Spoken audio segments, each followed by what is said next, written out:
the countryside in Cuba, in Mexico, in Brazil, in Chile, in Argentina is divided into two broad groups. One group of the people are the ones who become the agents of the American big corporations. They're the local lawyer who acts as a lawyer for the company in their little country there. The cab driver who moves the executives around in the town. The young people who go to university in the United States to have a degree to learn English so they can get a job working as an agent for the big New York company that has offices in Buenos Aires or Mexico City or Sao Paulo.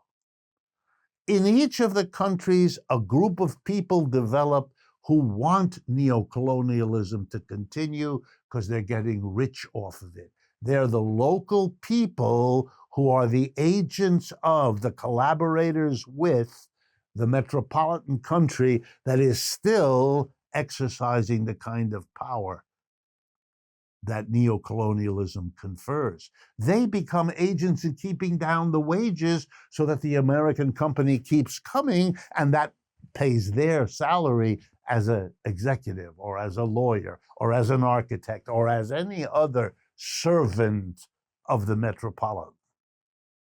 On the other hand, you have the mass of the people whose wages are abysmally low. And they want to be what? Less poorly paid. They want better jobs. They want public services. They want what everybody else wants. And there's a clash then.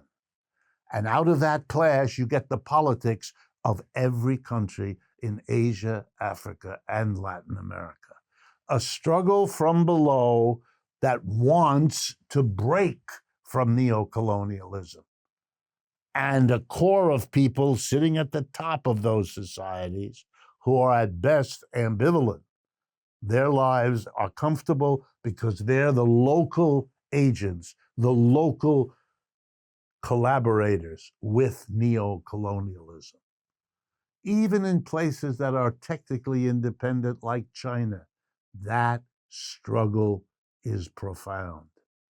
All of the people in a place like China or India or Brazil that are hooked into international trade that is still dominated by the powerful capitalist countries, they are ambivalent. They want a slow, moderate, let's not rock the boat. We're doing real well. We can I can get my son or daughter into Harvard or Yale, and then they'll come back and they'll be the finance minister, or they'll have a lovely doctor of practice here in town. They want the upper middle class life that collaboration has meant now for some generations of them. And they are very frightened by the demand from below. No, no, no. We want a real break. We want to break and really take care of our own country. Over the last 30 years, that fight has been fought out in China. One of the reasons China is less and less dependent on exports was it was figured out by the Chinese that by being dependent on exporting to the United States and Europe, we're still stuck into their economy. We're going to have to develop our own domestic economy and produce for it, or we'll never be broken from neocolonialism. So it's a fight going on now, shaping our politics all over the world.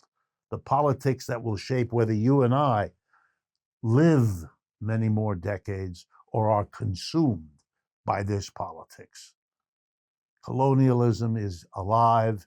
Neocolonialism is its form, and that's the issue being fought out in most of the countries of the world, shaping their politics, their culture, even their music.